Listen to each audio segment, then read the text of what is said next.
Ang laging hanap-hanap, tumutulong sa kapwa at tao mahihirap. Di alintana ang pagod at hirap, sa pagkalinga sa tuwa mga kababayay napapainda. Yeah, yeah. Kalinga Dance.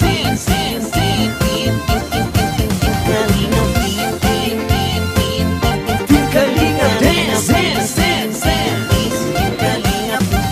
Salamat sa lahat ng sakripisyo nyo, Kuya Val Santos Matubang, Ate Edna, Kalingap Rap at Jackie, Kalingap Jason. So ito po mga Kalingap Balbas, to tinignan natin muna at nilagay natin yung ating ito na mga Kalingap Balbas, dahil nga po meron tayong napapansin dito at yung iba na hindi pa nakakaalam, no, mga viewers, mga supporters, no, sa unang vlog ay ito po yung ating ginawa na kinuha muna natin yung unang vlog ni Kalingap Rap dito kay Rina, no, mga Kalingap, dahil nga po meron tayong hinanap, mayroon tayong kinukuwang kumbaga di ba dito sa lolo Nestor niya, no, na dahil nga dito nga po inalagaan si Rina, mga Kalingap, dahil nga po ang kanyang nanay ay walang pakialam, no. Ito yung unang vlog ni Kalingap Rap at dahil nga doon nalaman ng Kalingap na si Rina po ay hindi pala inaalagaan ng kanyang nanay kasi nga pinapabayaan at hindi na pinapansin. Malinaw po ito mga Kalingap, Kaya nga na-discover si Rina ng Kalingap, no? Na si Supermac ang may dala at may nakapag-scout sa kanya dahil nga po dito, no.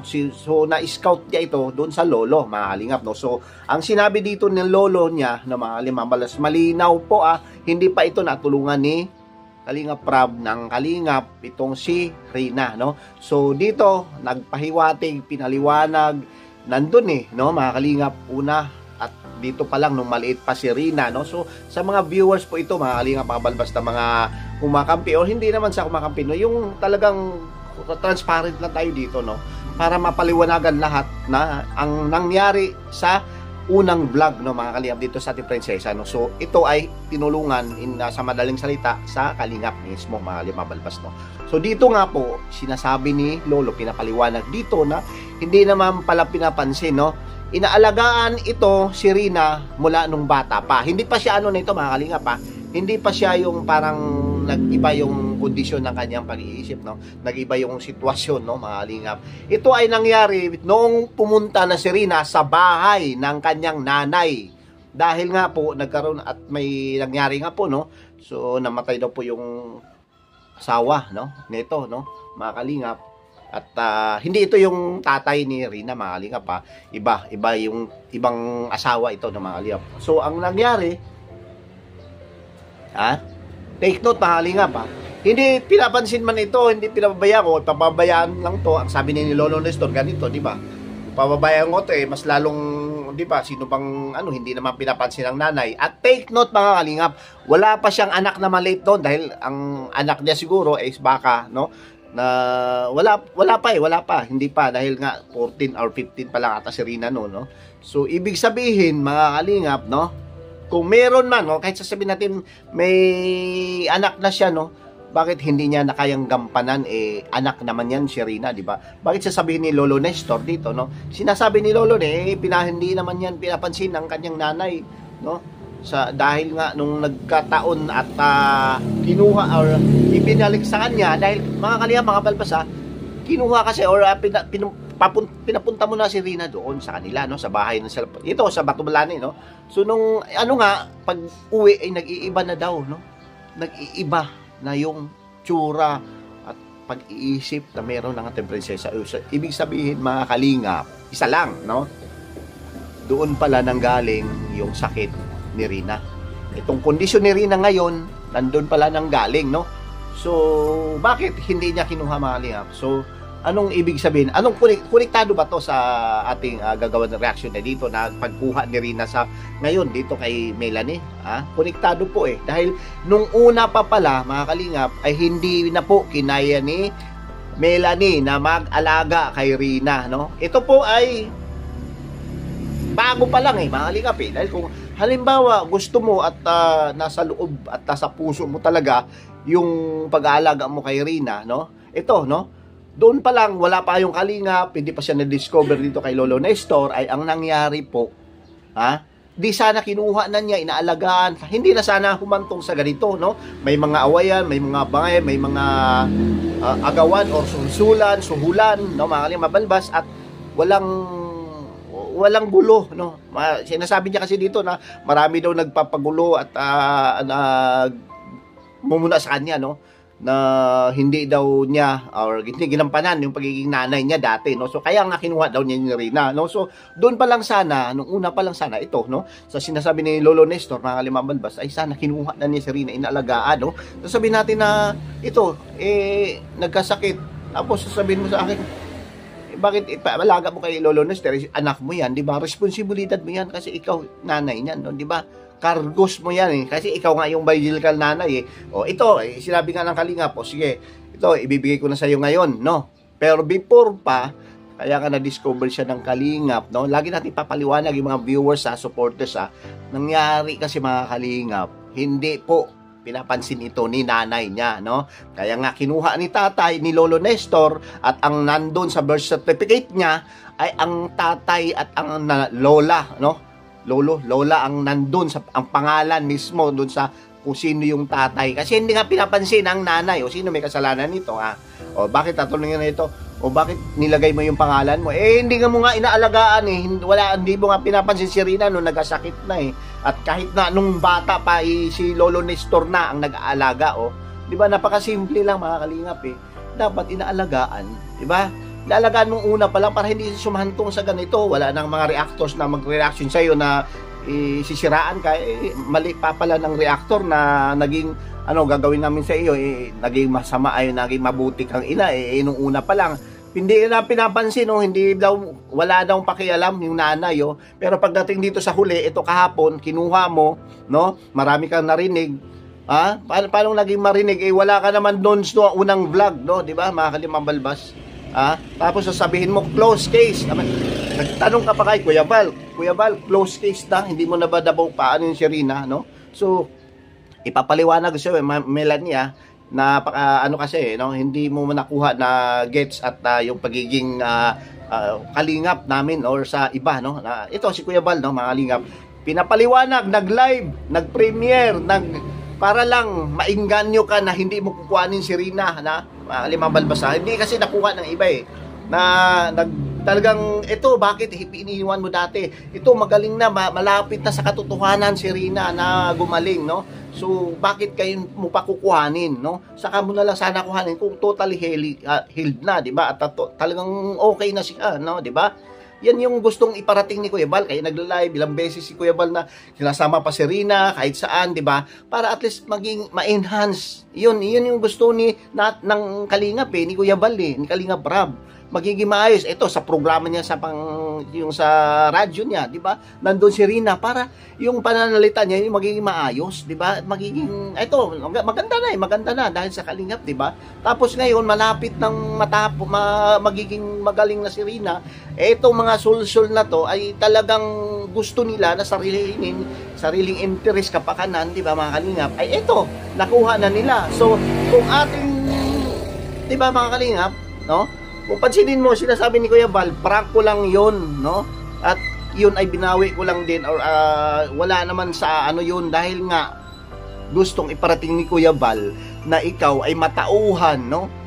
Magising, hindi sa ibig sabihin na magising, kuhanin mo si Rina, alagaan mo. Paano mo alagaan yan? Baboy, tapos partil ka lang pala dun sa baboy na yan. Kumbaga, apat nga, pero kung sabihin natin na maganda sana ko, nanganak na, no? Hindi pa klaro Kung nanganak na pwede, pero kung sa financial, doon mo kukuhanin, mga kalimang balbas. No? Alam nyo ba kung yung baboy, mga kalimang, parang alkansya lang yan? Meron kang dapat puhunan. Sasabihin natin sa boss mo. Ang boss mo naman ang nandyan namumuhunan yung baboy na yan no? Diba? Kung mayroon kang sarili or ibang pinagkukuhanan ng kita, financial, ay pwede, no? Dito kay Rina. Pero kung halimbawa sasabihin natin, ito yung mga nangyari sa mga nakaraan, ito na ang naging sitwasyon mo, hindi ka naman nanalo sa loto, no? Or, diba? Bakit hindi mo kinuha nung una pa lang si Rina? Ay, pinabayaan mo lang dito na nagkasakit, lalong nagkasakit si Rina, nagkaroon ng ganitong kondisyon, di ba? Gets mo, nakuha mo, ha? Sentido di comune, eh. Di ba? Doon pa lang sana, ito na yung kalap buhay nyo dati, di ba? Minsan sinasabi mo ngayon, iyan yun eh. Iyan na yung trabaho nyo dati, di ba? O ngayon, kukuhanin mo si Rina, saan mo ipapatulog si Rina? Sabi mo, no? Doon sa kabalig nyo, sa bahay na kailangan ng privacy si Rina, di ba? Sa Putubalan, kasi sa Putubalan, ay sa Batubalan mo dadalhin yan eh. Saan ang privacy ni Rina? Dalaga ni si Rina. Oh. Saan kwarto doon? Naglalagay ka lang muna, hindi, kahit pa paano, maglalagay ka muna ng sako, kasi sabi mo, wala kang sponsor, ha?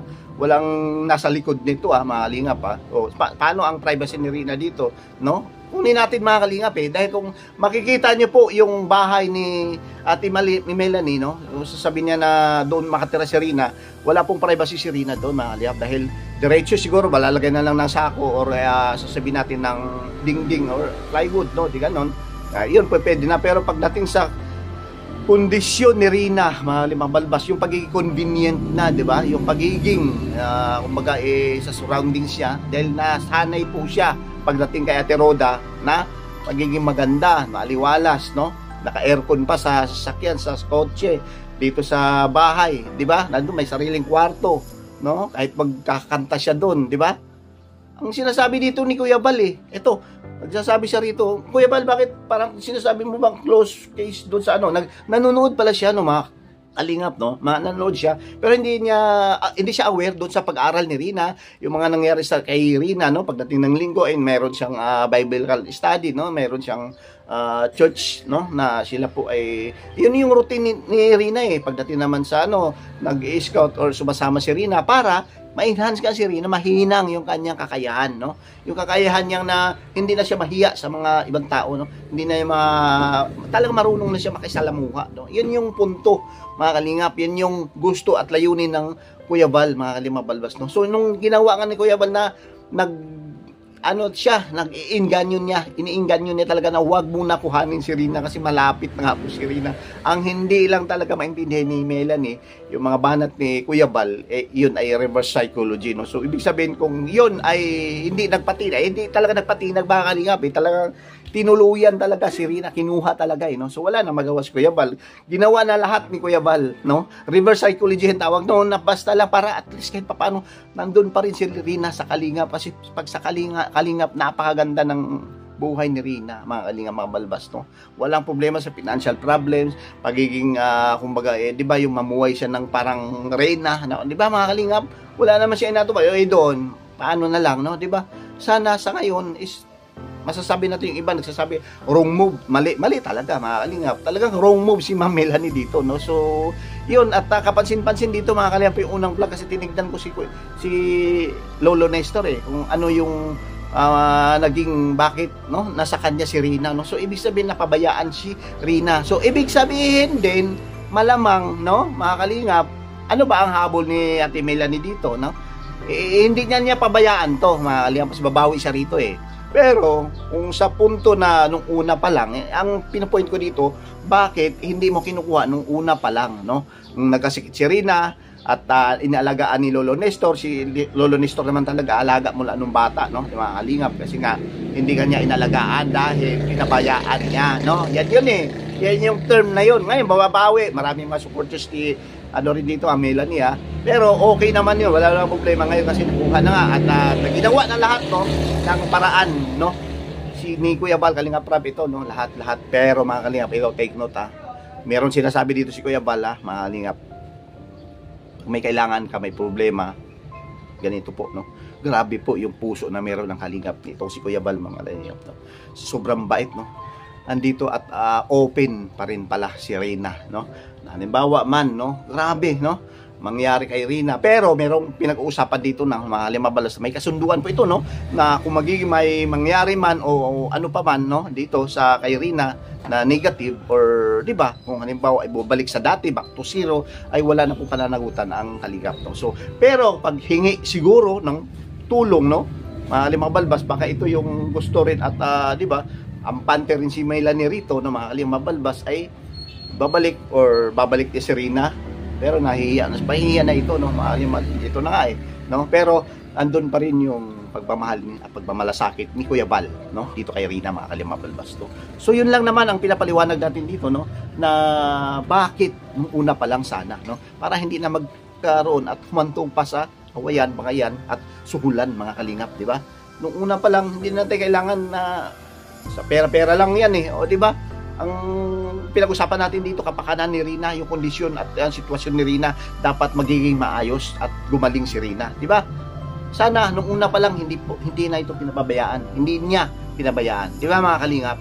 So ito na, nagwagi at kinuha na nga si Rina at sana, no, wish natin ay magiging magaling at gumanda pa lalo ang buhay ng ating prinsesa, no? So hanggang bukas na lang po kami, mga Kalingap, ng ito, no? At meron pong protocol ang Kalingap, Karepa, mga Kalingap Mabalas na bukas, at hanggang bukas na lang po ang pag-reaction namin ni Rina, mga Kalingap. Kaya bukas ay gagawa tayo ng panibang reaction dito, no? So yun lang naman, no? At sinabi ni Kuya Val at malinis na at peace na ito, peaceful na ito. Sa mga legit na reactor ay hindi na po magre-reaction dito sa ating prinsesa, no? Mga Kalingap Balbas. So hanggang dito na lamang po, isang mapagpalang araw po sa lahat, lalo sa ating ama na si Kuya Val Santos Matubang, at End of Vlogs, at kay Kalingap Rab, lahat ng mga Kalingap partners, charity vloggers, at lahat po ng mga taga-subaybay sa Kalingap community, no? Kay Kuya Val, kay Kalingap Rab. Thank you, God bless, at lagi tayong mag-ingat. Bye-bye!